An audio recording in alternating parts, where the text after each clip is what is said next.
या सभी को प्रभु यीशु मसीह के नाम से और एक बार हम आप लोग सभी को स्वागत करते हैं। ये बहुत ही आनंद की बात है कि आप लोग को सभी को प्रभु संभाल के रखा और अब तक हम इस दुनिया में जिंदा है ताकि प्रभु का उद्धार के बारे में हमें समझ में आए और हम उसको सीख सके। पिछली बार हम यीशु मसीह का भूमिका के बातों को लगभग खत्म किया और आज हम जो है पवित्र आत्मा के काम जो उद्धार के संबंध में है उसे समझने का कोशिश करेंगे। पवित्र आत्मा के काम सुसमाचार सुनाते वक्त हम जरूर कहता है कि यीशु मसीह बचाएगा, लेकिन सुसमाचार सुनाते वक्त पवित्र आत्मा क्या करेगा अक्सर हम कहते नहीं है। मेरा मुद्दा वो नहीं है, लेकिन उसमें एक परेशानी ये होता है कि पवित्र आत्मा सुसमाचार सुनाते वक्त क्या करते हैं और वो करने से या उनका वो सेवकाई के द्वारा हमें क्या फायदा मिलता है, इसको हम मन में विश्वास में ठीक से रखते नहीं है। हम जो है इस बात को भूल जाते हैं कि जब तक पवित्र आत्मा हमें समझाएंगे नहीं या हमें मदद नहीं करेगा, हम ज्यादा कामयाब जो है नहीं हो सकते हैं। तो ये एक बात है। तो आज हम देखने जा रहे हैं कि प्रोपगेशन या सुसमाचार सुनाने के वक्त पे या सुनाने के लिए पवित्र आत्मा हमें मदद करता है या नहीं, या उसके लिए वचन क्या कहता है, उसके बारे में थोड़ा सा हम देखेंगे। आइए हम शुरुआत में रोमी 1:16 पढ़ेंगे। रोमी 1:16। क्योंकि मैं सुसमाचार से नहीं लजाता, इसलिए कि वह हर एक विश्वास करने वाले के लिए, पहले तो यहूदी फिर यूनानी के लिए उद्धार के निमित्त परमेश्वर की सामर्थ है। परमेश्वर की सामर्थ है, द पावर ऑफ गॉड। ये जो पावर है इसका पीछे पवित्र आत्मा है, क्योंकि वो जो सामर्थ हम तक पहुंचते हैं तो पवित्र आत्मा के द्वारा पहुंचते हैं। पवित्र आत्मा पहुंचाने के लिए है, पवित्र आत्मा हमारे अंदर कार्य करता है। तो यहां लिखा है कि सुसमाचार में मैं नहीं लज्जाता, इसलिए कि वह हर एक विश्वास करने वाले के लिए, पहले तो यहूदी फिर यूनानी के लिए उद्धार के निमित्त परमेश्वर के सामर्थ्य है। मैं क्यों नहीं लज्जाता? क्योंकि सुसमाचार सुनाने के बाद उस व्यक्ति के अंदर जो फर्क आता है, वो फर्क को जब मैं देखता हूं तब मुझे मालूम है कि मैं सुसमाचार सुनाने से कभी लज्जाएगा नहीं। यहां आपके अंदर एक शक आता होगा। वो शक ये है कि पहले तो यहूदी फिर यूनानी, ऐसा क्यों? कोई बताना चाहेंगे? पहले यहूदी और फिर यूनानी, ऐसा क्यों? कोशिश कीजिए। क्योंकि सबसे पहले अधिकार उनका ही है। हाँ, वो ऐसा कहना या ऐसा होना क्या सही है? क्योंकि हमको लगेगा यार हम सब प्रभु के सामने एक होना चाहिए। ऐसा क्यों कि एक आदमी को ज्यादा मतलब महत्व दे रहा है, ऐसा क्यों? या एक ग्रुप को ज्यादा महत्व दे रहा है, ऐसा क्यों? क्या हम कहे, अगर एक अन्य जाति या विश्वासी हमसे पूछेंगे पहले यहूदी फिर यूनानी, ऐसा क्यों? मान लिया कि परमेश्वर ने ऐसा सोच लिया, लेकिन क्या यह सही है क्या ऐसा सोचना? पहला हमको क्यों नहीं? वो भी पापी, हम भी पापी, है ना? ऐसा तो नहीं है कि वो मीडियम पापी है और हम बड़ा पापी है ना? तो यहां हमें एक चीज सीखना है। देखो, प्रभु ने उन्हें इस्तेमाल किया, परमेश्वर के काम के लिए इस्तेमाल किया ताकि प्रभु इस दुनिया में आ सके। प्रभु ने उन्हें इस्तेमाल किया ताकि सुसमाचार क्रूस के द्वारा तैयार हो सके। प्रभु ने उन्हें पिछली 4000 साल से अपने काम में इस्तेमाल किया तो उसको एक सीनियरिटी बनता है ना। तो उसका जो हक है, परमेश्वर का फेवरेटिज्म नहीं है, उसका हक है वो, क्योंकि परमेश्वर से उसने बहुत मार खाया और परमेश्वर को उसने बहुत सेवा भी की। अभी इसका कहीं तो हिसाब निकालना पड़ेगा ना। तो यहूदी को बोला, देखो मैं तुमको स्वर्ग में तो पहले नहीं लेके जा सकता, लेकिन सुसमाचार पहले सुना सकता हूं। मतलब जो खाना बनाते हैं, अब कहीं भी जाओ, शिप में जाओ या होटल में जाओ, कहीं भी जाओ, खाना बनाने वाले के लिए खाना फ्री है कि नहीं, है ना। तो वैसी ही बात है यहां। यीशु मसीह कहता है, पूरा दुनिया को मैं खिलाने वाला हूं, मेरा पुत्र को, पूरा दुनिया को मैं सुसमाचार खिलाने वाला हूं। लेकिन रसोई घर में तुमने काम की, तुमने धूप सहा, और तुमको मैंने व्यवस्था दी, तुमको मैंने मारा। आपको मालूम है, इस्राएल को जितना परमेश्वर ने मारा, उतना मार दुनिया में कोई भी नहीं खाया, ना खाएंगे, है ना। तो ये पूरा मार वो क्यों खाया, परमेश्वर उसको क्यों मारा, क्यों तैयार किया, क्यों? हमारे जैसा होता तो उनको भी आराम होता ना, है। बस लास्ट में तो सुसमाचार तैयार होने के बाद प्रभु यीशु मसीह को हम प्रभु के रूप में स्वीकार करता हूं, बस उद्धार हो गया। ना उनको रेगिस्तान में चलना पड़ा, ना उनको फरोन के मिस्र देश में गुलाम होना पड़ा, ना युद्ध करना पड़ा, ना बाबिलोन का अटैक हुआ, ना असीरियन का अटैक हुआ, ना रोमी शासन का अटैक हुआ। आराम से हमारे जैसे इंडिया में कई कोने में पड़े रहे और सुसमाचार सुनकर उद्धार पा लिया। तो पहले यहूदी को देना जरूरी है, पहले उद्धार नहीं दिया, सुसमाचार दिया, उद्धार पाने का मौका दिया, उसके बाद हमको दिया। ये एक सीनियरिटी वाली बात है। वो काफी मेहनत किया है, कष्ट उठाया है, और इसलिए उनको ये बात बताना जरूरी है। ठीक है, तो आपको उसका समझ में आया। लेकिन हमारा जो मुद्दा था, पवित्र आत्मा का कार्य, पवित्र आत्मा कार्य उस वचन में ये दिखाता है परमेश्वर की सामर्थ्य है, परमेश्वर की सामर्थ्य। सुसमाचार जो स्वीकार करता है, उसके अंदर परमेश्वर के सामर्थ्य पवित्र आत्मा के द्वारा उनको समझ में आते हैं। आइए हम आगे बढ़ेंगे। उसका 10वां अध्याय 14 से 17 तक अभी पढ़ना है। रोमी 10वां अध्याय 14 से 17 तक। फिर जिस पर उन्होंने विश्वास नहीं किया, वे उसका नाम कैसे ले, और जिसके विषय सुना नहीं, उस पर कैसे विश्वास करे, और प्रचारक बिना कैसे सुने, और यदि भेजे न जाए तो कैसे प्रचार करे। जैसा लिखा है, उनके पांव क्या ही सुहावने हैं, जो अच्छी बातों का सुसमाचार सुनाते हैं, परंतु सबने उस सुसमाचार पर कान न लगाया। यशायाह कहता है, हे प्रभु, किसने हमारे समाचार पर विश्वास किया है? अतः विश्वास सुनने से और सुनना मसीह के वचन से होता है। परंतु मैं कहता हूँ, क्या उन्होंने नहीं सुना? सुना तो अवश्य है, क्योंकि लिखा है, उनके स्वर सारे पृथ्वी पर और उनके वचन जगत की छोर तक पहुंच गए हैं। प्रभु के नाम की महिमा हो। हम देखते हैं कि सुसमाचार का फैलाना और सुसमाचार के लोगों को भेजने का काम परमेश्वर अपने आत्मा के द्वारा कैसा करता है।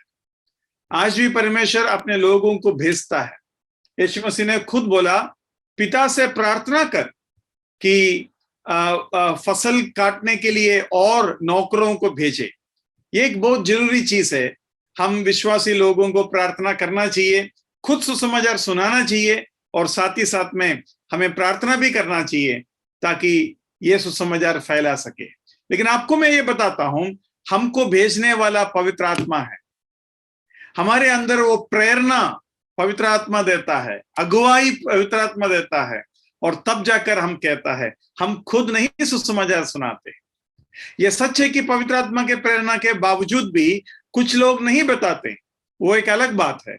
लेकिन पवित्र आत्मा का प्रेरणा हमेशा सुसमाचार सुनाने के लिए हमें मिलते रहता है, और वो प्रेरणा को समझना जरूरी है, वो प्रेरणा के अनुसार आगे बढ़ना जरूरी है, और इस तरीके से हम काम कर सकते हैं। इसलिए यहां लिखा है कि कोई भेजेगा तभी तो जाएगा, कोई कहेगा तभी तो सुनेगा, कोई सुनेगा तभी तो विश्वास करेगा, और विश्वास करेगा तभी उद्धार पाएगा।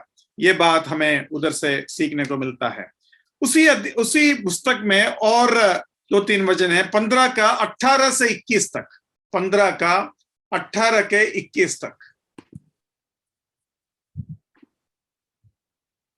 क्योंकि उन बातों को छोड़ मुझे और किसी बात के विषय में कहने का साहस नहीं, जो मसीह ने अन्य जातियों की अधीनता के लिए वचन और कर्म और चिन्हों और अद्भुत कामों के सामर्थ्य से और पवित्र आत्मा के सामर्थ्य से ही मेरे ही द्वारा किए, यहाँ तक कि मैंने यरूशलेम से लेकर चारों ओर इल्लुरिकुम तक मसीह के सुसमाचार का पूरा प्रचार किया।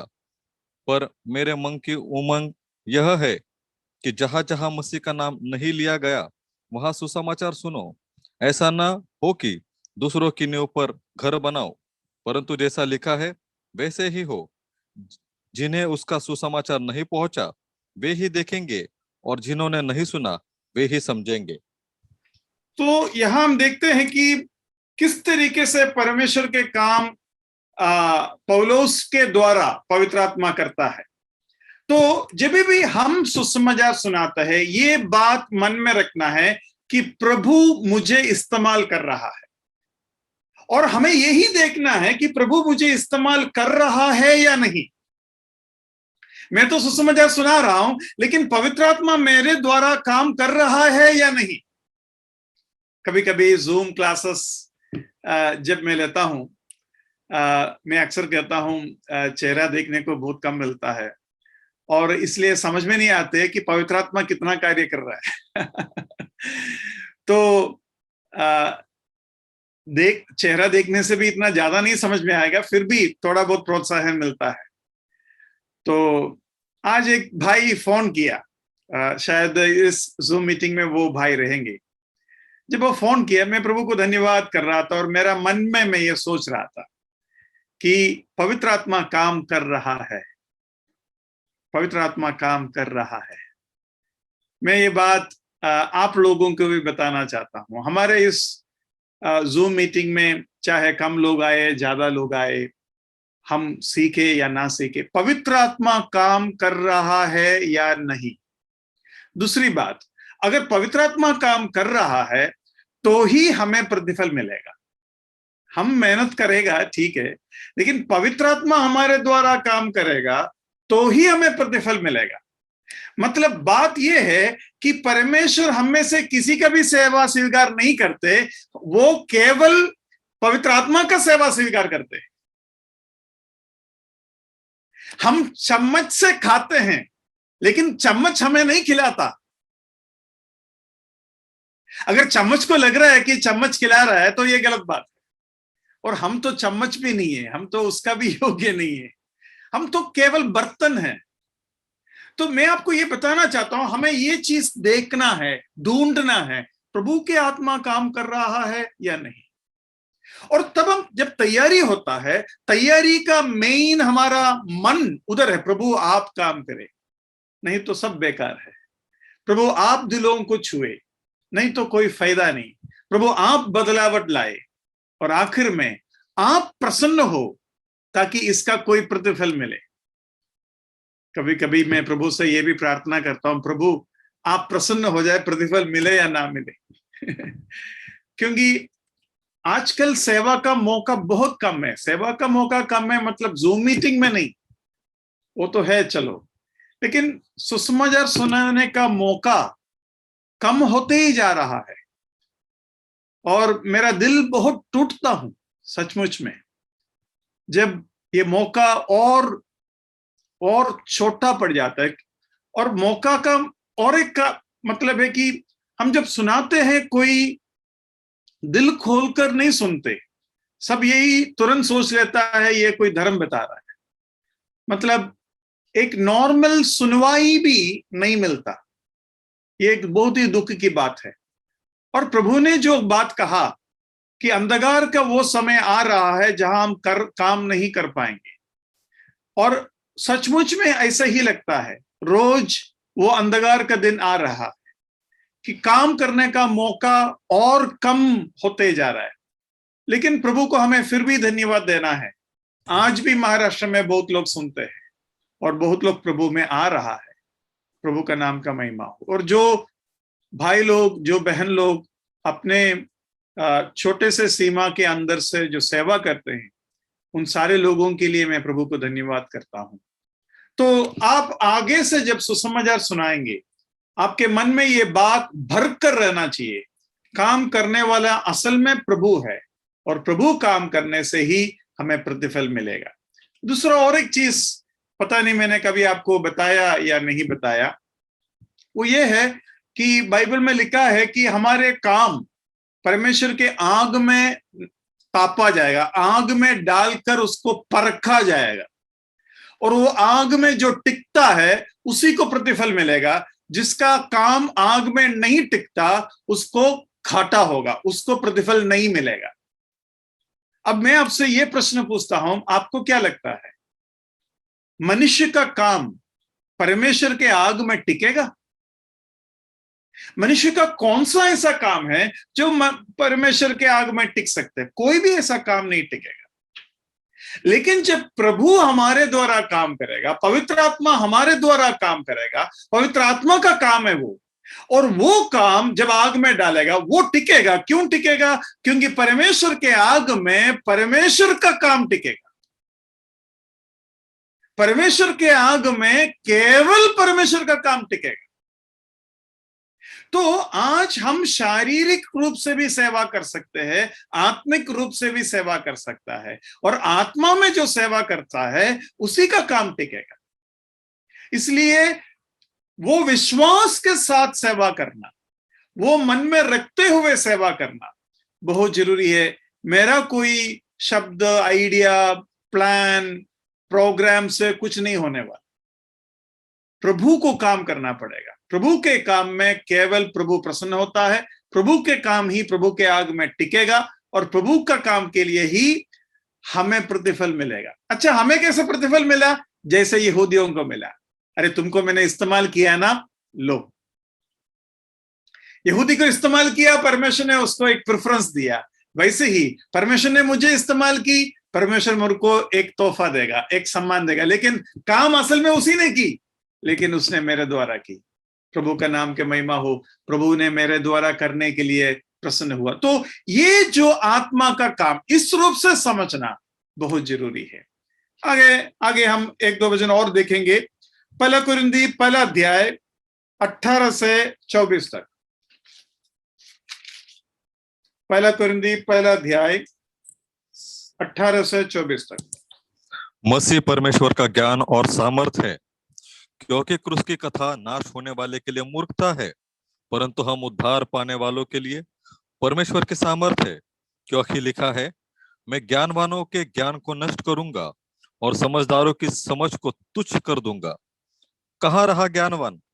कहाँ रहा शास्त्री? कहाँ रहा इस संसार का विवादी? क्या परमेश्वर ने संसार के ज्ञान को मूर्खता नहीं ठहराया? क्योंकि जब परमेश्वर के ज्ञान के अनुसार संसार ने ज्ञान से परमेश्वर को न जाना, तो परमेश्वर को यह अच्छा लगा कि इस प्रचार की मूर्खता के द्वारा विश्वास करने वालों को उद्धार दे। यहूदी तो चिन्ह चाहते हैं और यूनानी ज्ञान की खोज में है, परंतु हम तो उस क्रूस पर चढ़ाए हुए मसीह का प्रचार करते हैं, जो यहूदियों के लिए ठोकर का कारण और अन्य जातियों के लिए मूर्खता है। परंतु जो बुलाए हुए हैं, क्या यहूदी क्या यूनानी, उनके निकट मसीह परमेश्वर की सामर्थ और परमेश्वर का ज्ञान है। यहां ये लिखा है कि ज्ञानवानों को परमेश्वर जो है निराश कर देगा, क्योंकि सुसमाचार जो विश्वास करते हैं वो पवित्र आत्मा के मदद से विश्वास करते हैं। और विश्वास का खासियत है कि विश्वास केवल आत्मा कर सकते हैं, विश्वास दिमाग नहीं कर सकता। दिमाग को विश्वास करने के लिए कुछ क्या बोलते हैं, दिमाग जो भी समझते हैं वो इन 5 इंद्रियों के द्वारा समझते हैं। 5 इंद्रिय के बिना दिमाग कुछ भी नहीं समझ सकते। आपको ये चीज मालूम है कि नहीं मुझे पता नहीं। मैं आपसे एक छोटा प्रश्न पूछता हूं, अगर दिमाग से समझने वाली बात है तो मुझे समझा दे। एक आदमी को नमक का स्वाद बिना चख कर बताकर समझा सकता है क्या? 500 पेज का नमक का स्वाद के बारे में आप लिखो, वो 500 पेज पढ़ने से नमक का स्वाद क्या होता है समझ में आएगा? उसको चखना पड़ेगा। 5 इंद्रिय कौन सा है? एक है जीभ, दूसरा है चमड़ा, स्किन, चौथा है आंख, पांचवा है कान, और चौथा है कान और पांचवा है नाक। तो ये जो 5 इंद्रिय है, ये 5 इंद्रिय हमें जो चीज उसको समझ में आता है वो दिमाग को डालता है, दिमाग में उसका प्रोसेसिंग होता है। अभी आप बताइए, रोज का स्मेल, गुलाब का स्मेल समझा सकता है क्या कोई? गुलाब का स्मेल कैसा होता है ब्रदर? वो क्या है ना, गुलाब का स्मेल सफेद होता है, ऐसा है क्या? गुलाब का स्मेल कैसा होता है बताइए? अभी आप वो छोड़ो, आपको मैं ये पूछता हूं, आंख बंद कर कैसा करते हैं? कैसा बताऊं अभिनंदन ब्रदर? आंख बंद कैसे करते हैं बताओ, सिखाओ हमको। आप क्या बोलेंगे? ब्रदर ऐसा ऐसा ऐसा ऐसा। ब्रदर सिखाओ तो, मेरा दिमाग को सिखाओ। नहीं सिखा पाएंगे। तो दिमाग इन चीजों को अपने अंदर रखकर उसको प्रोसेसिंग करते हैं, जिसमें से हमें याद आता है या हम कैलिब्रेट करता है वगैरह वगैरह। तो ये बात है। तो विश्वास आत्मा का होता है, इसलिए बाइबल में लिखा है विश्वास के बिना परमेश्वर को हम प्रसन्न नहीं कर सकते। क्यों? क्योंकि विश्वास आत्मा के द्वारा आता है और आत्मा के बिना हम परमेश्वर को प्रसन्न नहीं कर सकते। मैं आपको छोटा सा एक असाइनमेंट देता हूं। आपको अगर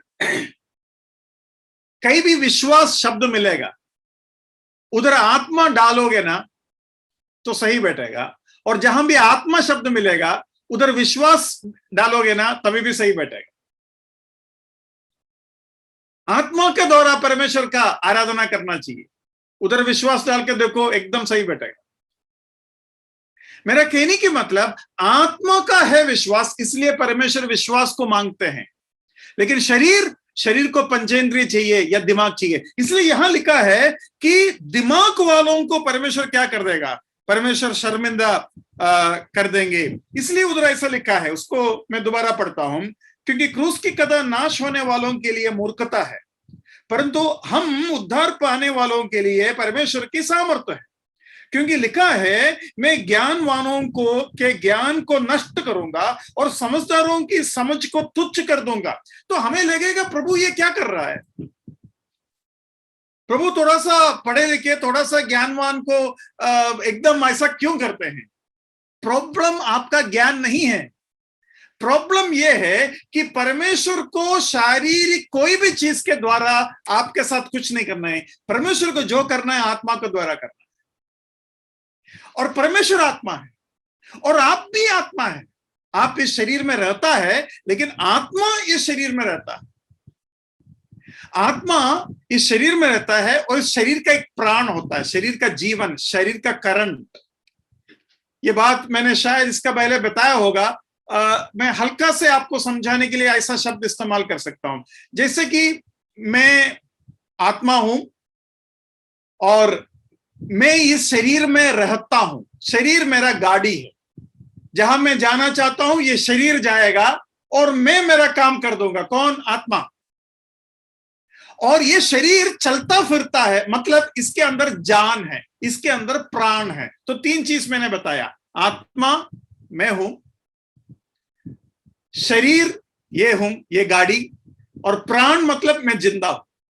जब प्राण चला जाएगा शरीर बंद हो जाएगा, गाड़ी बंद हो जाएगा। जब गाड़ी बंद हो जाएगा आत्मा निकल जाएगी। ऐसे ही होता ना, हम कार में जाते हैं, कार खराब हो जाता है तो हम क्या करते हैं? हम कार को छोड़कर चले जाते हैं, है ना? तो कार हो गया शरीर, कार के अंदर का बैटरी हो गया उसका प्राण, उसका जान। कितना भी पेट्रोल आपके पास रहेगा, बैटरी नहीं है तो गाड़ी स्टार्ट नहीं होगा। और पेट्रोल खाना है, हमारा शरीर का खाना, लेकिन जान जो है वो बैटरी में है। हम की लगाते ही वो जान आ जाएगा और गाड़ी चलने लगेंगे। जब बैटरी खत्म, जान खत्म, तो हम गाड़ी को छोड़कर चले जाएंगे। और आज बहुत सारे लोग गाड़ी को छोड़कर जा रहा है। क्यों? क्योंकि उनका बैटरी खत्म हो रहा है। तो इस शरीर में प्रभु हमें रहने के लिए कुछ दिन और दिया है, और बहुत ही भय और भक्ति के साथ हमें यह जीवन बिताना है। प्रभु हमें सहायता करे। तो हम आगे बढ़ेंगे। आज आपको यह समझ में आया होगा परमेश्वर ऐसा क्यों लिखा है, मैं ज्ञानवानों के ज्ञान को नष्ट करूंगा और समझदारों के समझ को तुच्छ करूंगा। वो इसलिए है क्योंकि परमेश्वर शरीर के द्वारा नहीं, आत्मा के द्वारा हमारे अंदर काम करना चाहते हैं, इसलिए है। आगे कोलोसी 1 उसका 4 से 6 तक पढ़ेंगे।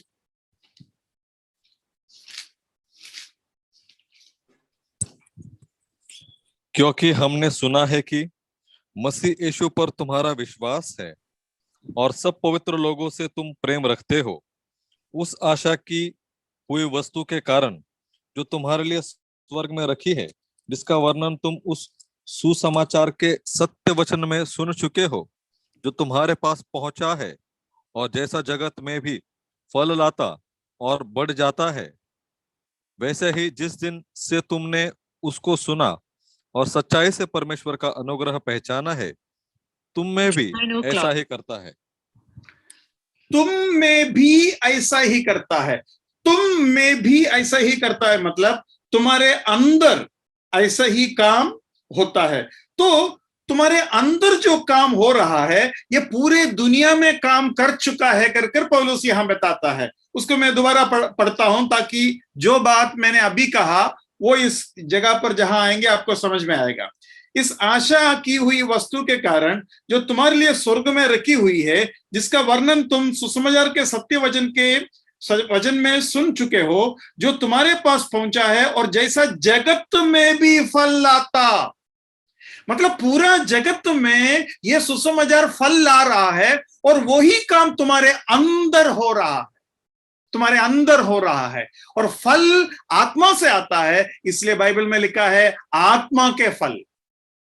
आत्मा के फल है ना, गलातियों को पत्री में हम पढ़ते हैं 5:22 में, आत्मा के फल।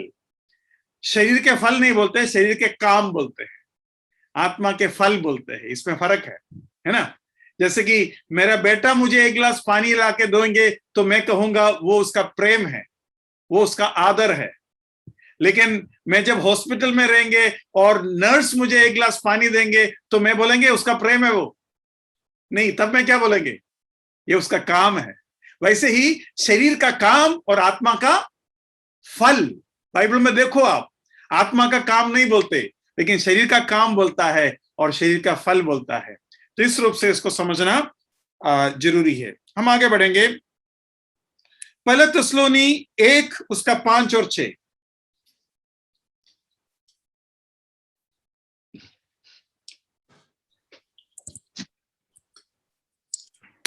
क्योंकि हमारा सुसमाचार तुम्हारे पास न केवल शब्द मात्र ही में, वरन सामर्थ और पवित्र आत्मा में और बड़े निश्चय के साथ पहुंचा है, जैसा तुम जानते हो कि हम तुम्हारे लिए तुम्हारे बीच में कैसे बन गए थे। तुम बड़े क्लेश में पवित्र आत्मा के आनंद के साथ वचन को मानकर हमारी और प्रभु की सी चाल चलने लगे। देखो यहां 2 बार पवित्र आत्मा का शब्द इस्तेमाल किया है।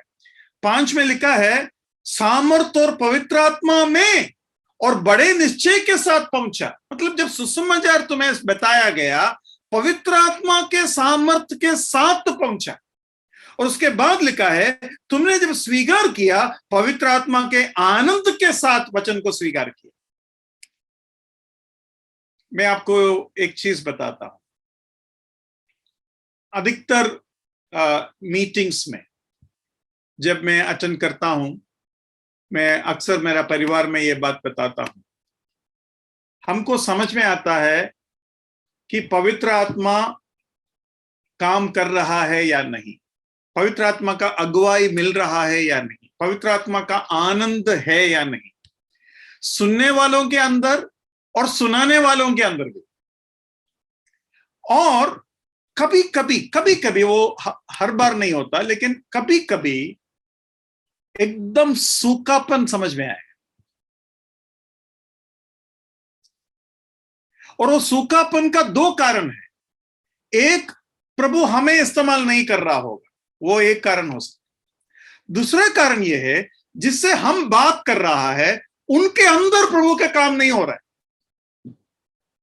और प्रभु उनसे बात नहीं करना चाह रहे होंगे, या प्रभु की बातों को उनके दिल के गहराई में असर नहीं आ रहा होगा। तो यहां पौलुस दोनों बात बताता है। हमने जब तुम्हें बताया केवल शब्द मात्र ही में वरन सामर्थ और पवित्र आत्मा में और बड़े निश्चय के साथ पहुंचा है, और जैसे तुम जानते हो कि हम तुम्हारे लिए तुम्हारे बीच में कैसे बन गए, तुम बड़े क्लेश में पवित्र आत्मा के आनंद के साथ वचन को मानकर हमारी और प्रभु की सी चाल चलने लगे। भाई बहनों, पवित्र आत्मा का काम मेरे अंदर जरूरी है, आपके अंदर जरूरी है। सुसमाचार सुनाते वक्त कितना अधिक जरूरी है। सुसमाचार सुनाते वक्त हमारे अंदर पवित्र आत्मा का अगुवाई चाहिए, लेकिन मैं कहता हूं बहुत ताकतवर अगुवाई उस सुनने वाले के अंदर होना चाहिए। इसलिए जब कोई उद्धार स्वीकार नहीं करते हैं, आपको घबराने की जरूरत नहीं है। वो व्यक्ति पवित्र आत्मा का काम को टुकरा रहा है, आपको नहीं टुकरा रहा है। लेकिन मैं आपको और एक चीज बताता हूं, ये बहुत खतरनाक चीज है।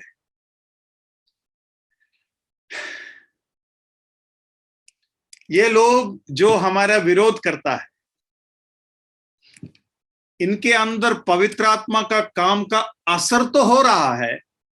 वो पवित्र आत्मा का विरोध काम कर रहा है, लेकिन असर में कोई कमी नहीं है। वो हिलता जरूर है, और इसलिए वो हमला भी करते हैं। वो अगर वो हिलता नहीं था तो हमला क्यों करते? मैं आपको एक छोटा सा एग्जाम्पल बताता हूं।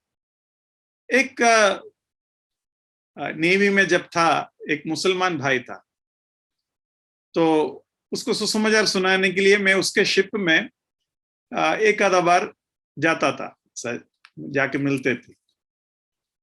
तो वो हर बार मेरा विरोध में जो बात हो रहा है कि वो अपना धर्म का हम मुझे बताने का कोशिश करेंगे, इस तरीके से चल रहे थे।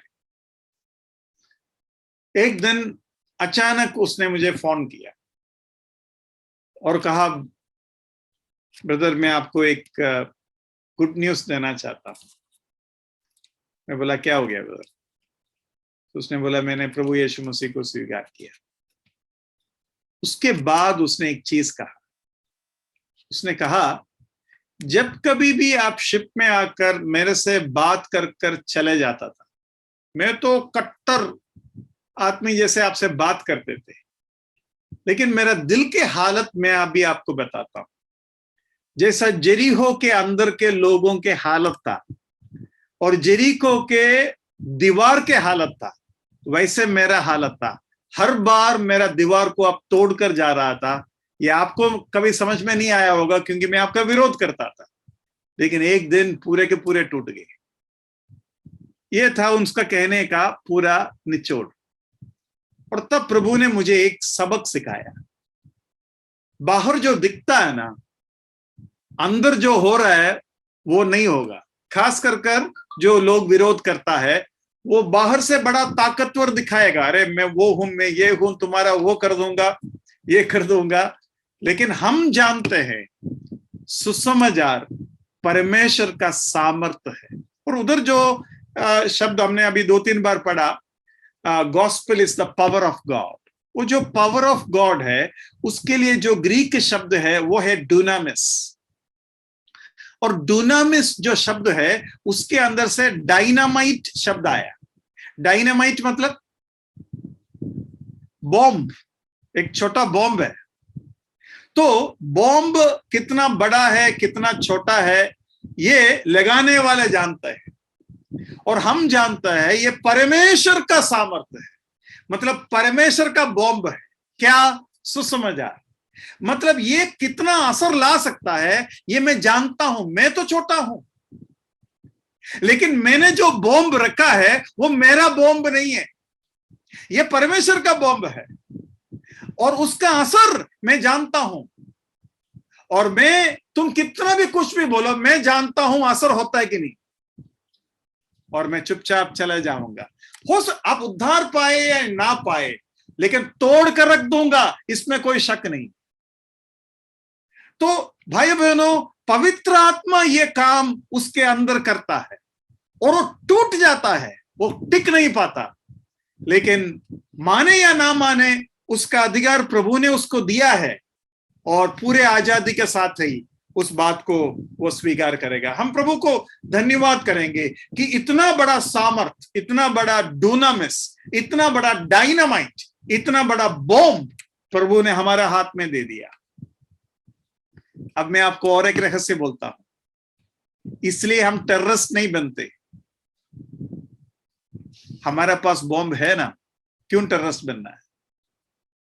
जिसका पास बॉम्ब नहीं है वो टेररिस्ट बने, वो बेचारे AK-47 और लोरी चला कर कुछ भी कर कर लोगों को मारे। लेकिन हम दिल को मारता है, जान को नहीं मारता।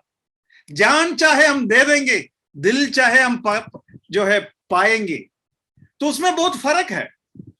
तो प्रभु का तरीका और उनके तरीके में फर्क है। किसी प्रभु का दास ने ऐसा कहा, अब्राहम अपना बेटा को बलि चढ़ाया, लेकिन जब अब्राहम को परमेश्वर का मेमना मिला, तब उसको अपना बेटा को बलि चढ़ाने की जरूरत नहीं पड़ा। और आज कई धर्म के लोग अपने बच्चों को बलि चढ़ा रहा है, क्योंकि उनको परमेश्वर का बेटा, परमेश्वर का पुत्र नहीं मिला। हम अपने बच्चों को ये बोम सोम चढ़ाने के लिए, लाती सीखने के लिए, तलवार चलाने के लिए सीखने के लिए, लोगों को मारने के लिए नहीं सिखाते। हम अपने बच्चों के जान को यूं ही गवाह नहीं करते। क्यों नहीं करते? क्योंकि हमारे लिए प्रभु यीशु मसीह मारा गया, और हमें इस तरीके से स्वर्ग पाने का कोई जरूरत नहीं है। यीशु मसीह हमारे लिए क्रूस पर मरा। If you don't have the son of God, you will end up offering your own sons. कितने लोगों को समझ में आया? If you don't have the Son of God offered on the cross, then you will end up offering your own sons. अगर परमेश्वर के पुत्र जिसका बलि क्रूस पर हुआ वो तुम्हारे पास नहीं है, तुम अपने बच्चों को बलि चढ़ाएंगे। और यही बात इन धर्मों में हो रहा है। मैं नाम नहीं लेना चाहता। एक आदमी उद्धार पाने के बाद ये बात मुझे बताया। उसने मुझे बोला, सर ब्रदर, मैंने मेरे माँ को एक बार कहा, बहुत ही अच्छी माँ है मेरे माँ, बहुत ही शांत माँ है मेरी माँ। उनको मैंने कहा, अगर मैं टेररिस्ट बन जाएंगे तो आप क्या करेंगे? मालूम है वो माँ ने क्या कहा, क्या कही? वो माँ ने कही, बेटा मेरा पूरा जायदाद बेचकर मैं तुम्हारे हाथ में वो पैसा दे देंगे ताकि तुम बॉम्ब खरीद पाए। ये लड़का बोल रहा था, वो आश्चर्यचकित हो गया। उसका बॉम्ब उसके सिर पर उसी टाइम पर फट गया। बोलते यार, मेरा माँ इतना शांत औरत है, ऐसा सोचती है क्या? और ये बात मुझे बताया जब वो उद्धार पाए, जब वो प्रभु का बेटा बना। और कुछ ही दिन हम फोन कर पाए आपस में, तुरंत उनको समझ में आया ये कोई मतलब मैं जगह भी नहीं बोलना चाहता। उधर से मुझे उसका बड़ा भाई का फोन आया, तुम वो ही है क्या? तुमने मेरा भाई को ऐसा कहा, उसने वो प्रभु में आया, तुम कौन है, तुम्हारा जगह क्या है वगैरह पूछा। तो मैंने फोन बंद कर दी। उसके बाद एक दो बार फोन आया, मुझे पता नहीं मेरा भाई का आया या उसका भाई का आया, मैं फिर फोन उठाया नहीं। लेकिन भाइयों बहनों, हम प्रभु को धन्यवाद करेंगे। यीशु मसीह ने कहा, जो तलवार उठाएगा वो तलवार से मारा जाएगा। लेकिन यीशु मसीह ने यह भी तो कहा इफिसी 6 अध्याय में पौलुस के द्वारा, तुम्हें परमेश्वर के हथियार पहनना है, और उसमें से एक वचन का तलवार है। जब वचन का तलवार और परमेश्वर का डायनामाइट हमारे हाथ में है। हम इस दुनिया का ये पटाखा जैसा चीजों का पीछे क्यों जाए। प्रभु के नाम की महिमा। आइए हम आगे बढ़ेंगे। इब्रानी के पुस्तक पत्री 4:12 बहुत ही जाना माना वचन है, कई लोगों को याद भी होगा। इब्रानी 4:12 पढ़िए। क्योंकि परमेश्वर का वचन जीवित और प्रबल और हर एक दो धारी तलवार से बहुत ही चोखा है और प्राण और आत्मा को और गांठ गांठ और गूदे गूदे को अलग करके आर पार छेदता है और मन की भावनाओं और विचारों को जांचता है। मैं तो बोलना नहीं चाहता था, लेकिन अचानक मेरा मन में याद आया और इसलिए मैं कहने जा रहा हूं। यहां लिखा है परमेश्वर का वचन वो जीवित और प्रबल और हर एक दोधारी तलवार से भी बहुत चौका है। बहुत चौका है, बहुत चौका है। आपने बहुत चौका तलवार को कभी इस्तेमाल किया है? मतलब मैं सचमुच में दुनिया के चाकू और छुरी के बारे में बोल रहा हूं। एक बार मैं जब ऑस्ट्रेलिया गया, उधर एक परिवार में जब वापस आ रहा था, मुझे एक छोटा सा चाकू दिया और कहा ब्रदर ये सिस्टर को देना और बहुत संभालना, इसको छूने का नहीं, बहुत खतरनाक चाकू है। मैं बोला यार कितना चाकू हमने देख लिया, ये कौन सी बड़ी बात है। लेकिन उसको संभाल के लेके आया, मैंने उसको ऊपर ध्यान नहीं दिया। लेकिन यहां आकर हमने उसको जब इस्तेमाल किया, बाप रे, सचमुच में छोटा सा चाकू, और आज भी उसको हम इस्तेमाल कर रहे हैं, 4-5 साल पहले की बात है, और बहुत तेज है वो। तब मुझे समझ में आया कि चाकू का जो लोहा होता, सॉरी लोहा नहीं, धातु जो होता है, उसमें बहुत कुछ चीज, हम उसको उसका तेज बढ़ाने से अगर उसका धातु ठीक नहीं है तो उसके अंदर तेज इतना बढ़ेंगे नहीं। लेकिन कुछ ऐसे धातु है जिसके अंदर तेज भयंकर रूप से बढ़ता है, भयंकर रूप से बढ़ता है।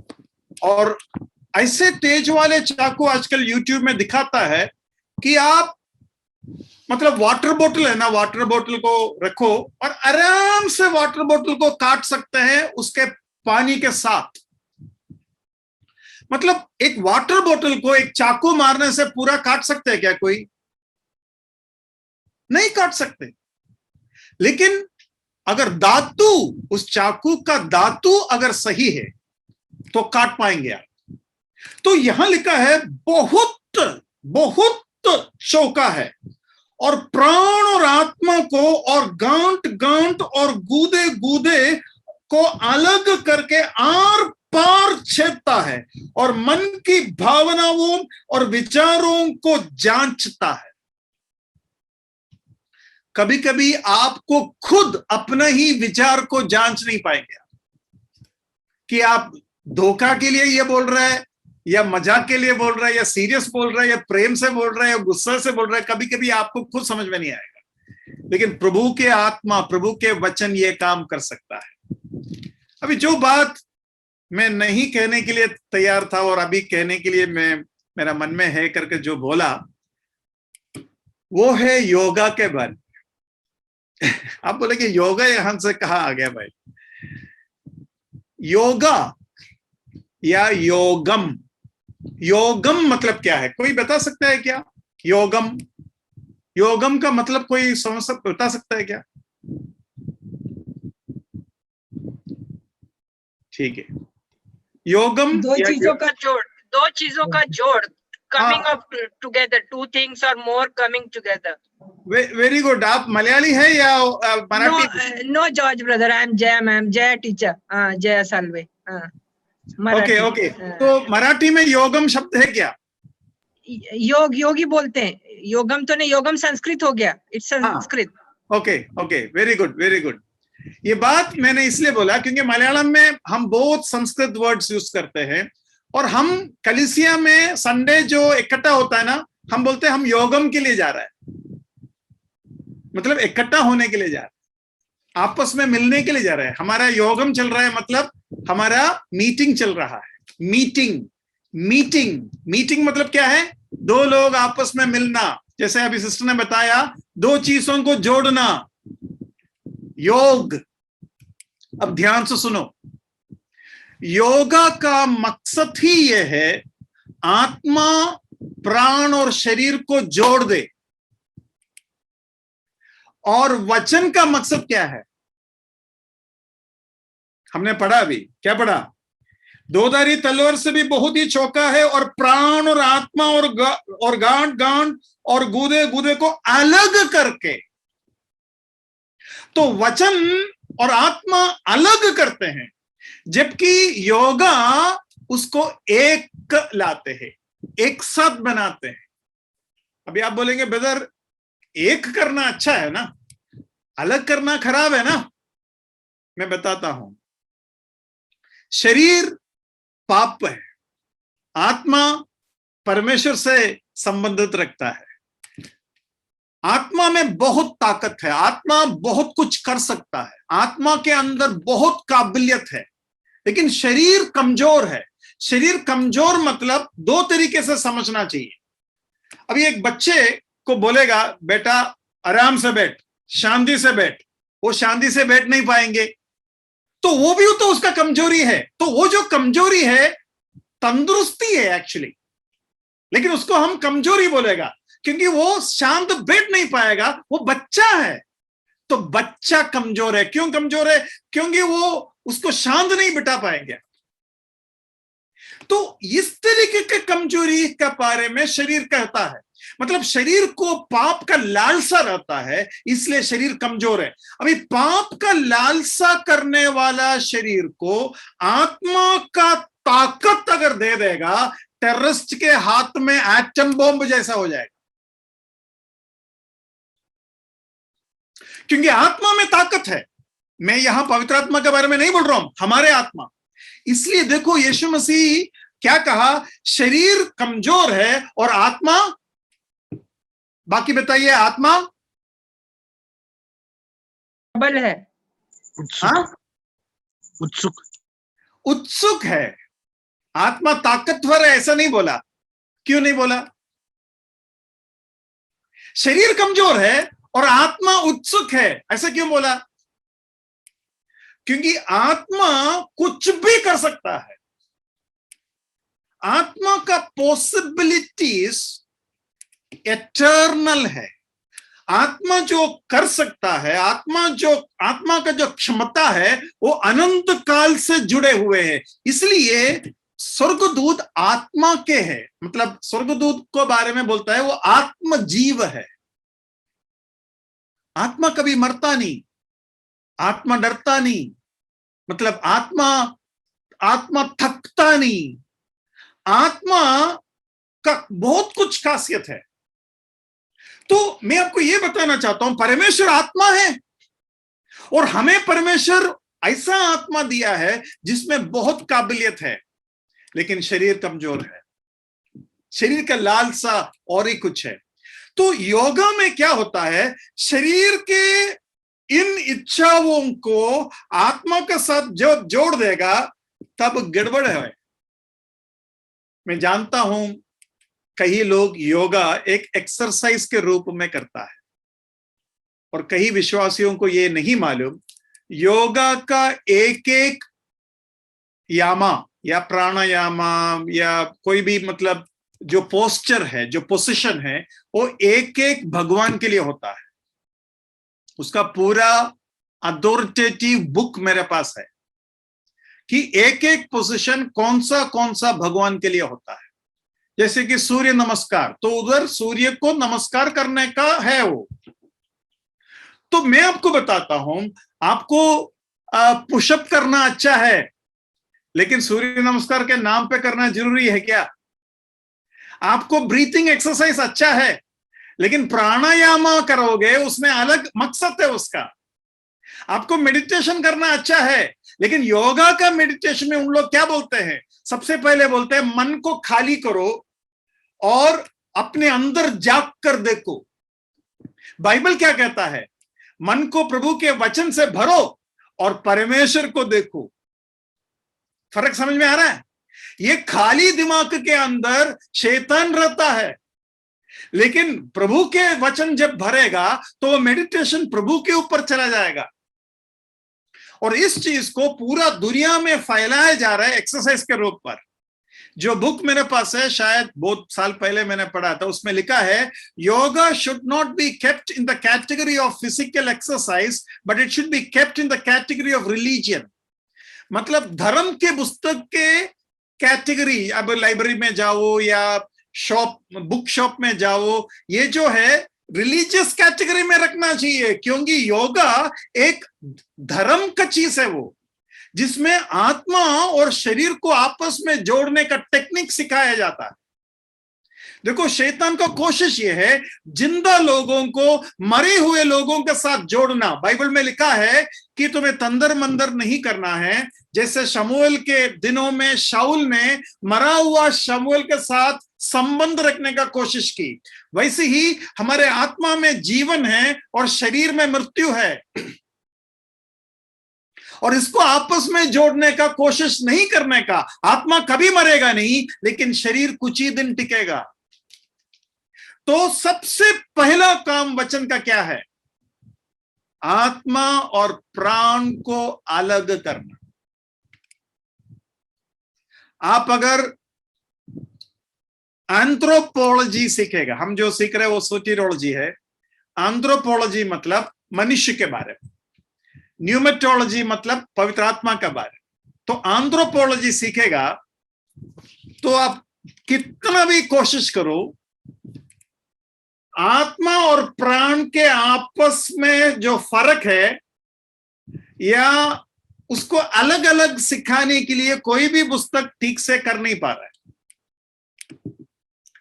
इतना इसके आपस का एक संबंध रहता है।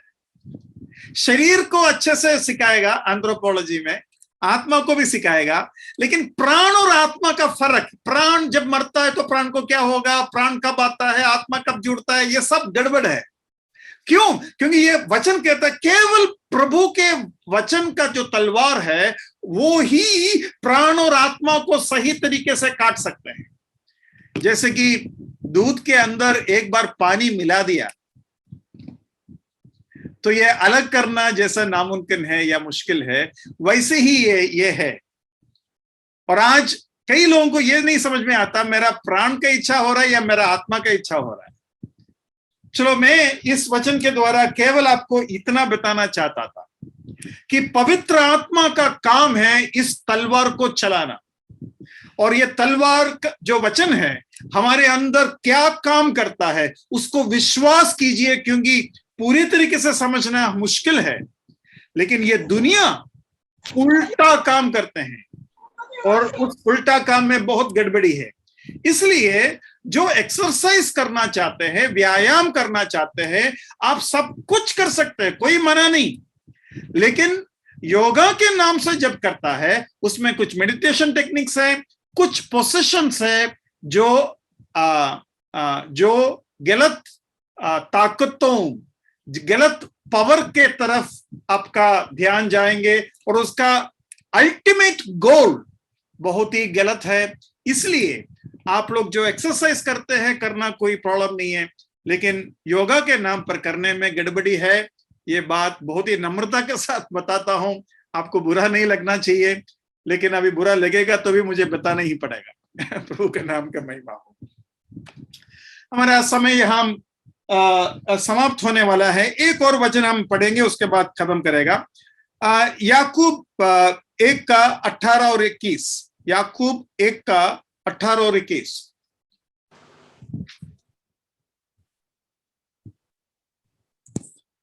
उसने अपनी ही इच्छा से हमें सत्य के वचन के द्वारा उत्पन्न किया, ताकि हम उसकी सृष्टि की हुई वस्तुओं में से एक प्रकार के प्रथम फल हो।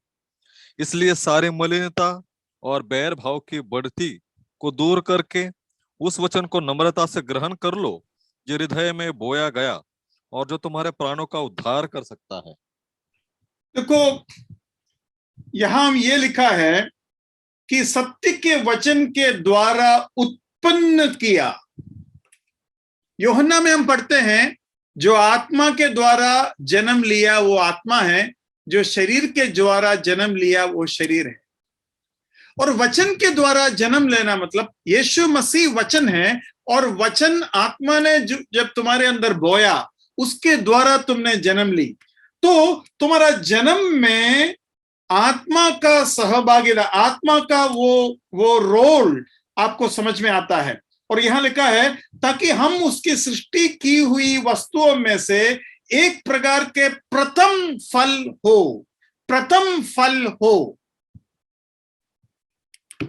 आपको ये मालूम है, पूरा कलीसिया पहिलौठा है। आपको मालूम है, प्रभु का पोता नहीं होता, केवल बेटा होता है या बच्चा होता है। प्रभु का पोता नहीं होता। समझ में आ रहा है आपको? मतलब प्रभु ये नहीं बोलेगा कि मेरा बेटा प्रभु का बेटा है, ऐसा नहीं बोलेगा। मतलब जॉर्ज मैथ्यू का बेटा है, मतलब मेरा पोता है, ऐसा प्रभु नहीं बोलेगा। प्रभु ने मुझे जन्म दिया, प्रभु ने मेरे बच्चों को भी जन्म दिया, नया जन्म। हम सब पहिलौठा है। और ये बात इब्रानियों के पत्री में भी लिखा है कि कलीसिया पहिलौठा है। अब यहां एक बहुत गहरा और थोड़ा ज्यादा ही गहरा एक भाग की तरफ हम जाएंगे, मत इसलिए मैं नहीं उसको बोलेगा, लेकिन मैं आपको एक प्रश्न, एक सोचने के लिए एक प्रश्न खड़ा कर छोड़ दूंगा इस एरिया को। मुझे आपको गुस्सा नहीं आना चाहिए ब्रदर, हमको आप ऐसा हालत में डाल देते हैं, उत्तर भी नहीं देते। प्रार्थना कीजिए, प्रभु आपको उत्तर देगा। बाइबल में लिखा है कि पहिलौठा को रिडीम करना, रिडीम करने के लिए क्या हिंदी में बोलेंगे? छुटकारा। हाँ, छुटकारा, चुड़ौती। हाँ, चुड़ौती करना जरूरी है। जानवर का बच्चा हो, गधे का हो, गाय का हो, किसी का भी हो, और मनुष्य का भी हो, अगर चुड़ौती नहीं करेंगे जानवरों का गला तोड़ देना चाहिए, ऐसा लिखा है। पहिलौठा का बच्चा, अगर सोचो एक गधा को एक बच्चा हो गया, पहिलौठा, पहला बच्चा, उसको आप चाहे तो चुनौती देकर उसको छुड़ा सकते हैं, नहीं तो उसका गला तोड़ देना चाहिए। लेकिन मनुष्य को जब बच्चा होता है पहिलौठा, उसको तो चुनौती देकर छुड़ाना ही पड़ेगा। लेकिन मैं ये पूछता हूं कि पहिलौठा को मार देना जरूरी क्यों है, और मार से बचने के लिए चुनौती देना जरूरी क्यों है, और पहिलौठा के लिए ही क्यों? दूसरा बच्चा, तीसरा बच्चे के लिए नहीं बोल रहा है इसे, लेकिन पहिलौठा के लिए है। और यहां लिखा है, उसकी सृष्टि की हुई वस्तुओं में से एक प्रकार के प्रथम फल हो, प्रथम फल हो। तो ये मैं आपको एक छोटा सा होमवर्क के रूप में देता हूं, मनन कीजिए, पुराने नियम में जाकर ढूंढिए ऐसा क्यों होगा, प्रभु से प्रार्थना कीजिए, मांगिए, प्रभु आपको उत्तर देगा। नहीं तो फिर एक दिन थोड़ा सा हम उसको छुएंगे। प्रभु के नाम की महिमा हो। धन्यवाद।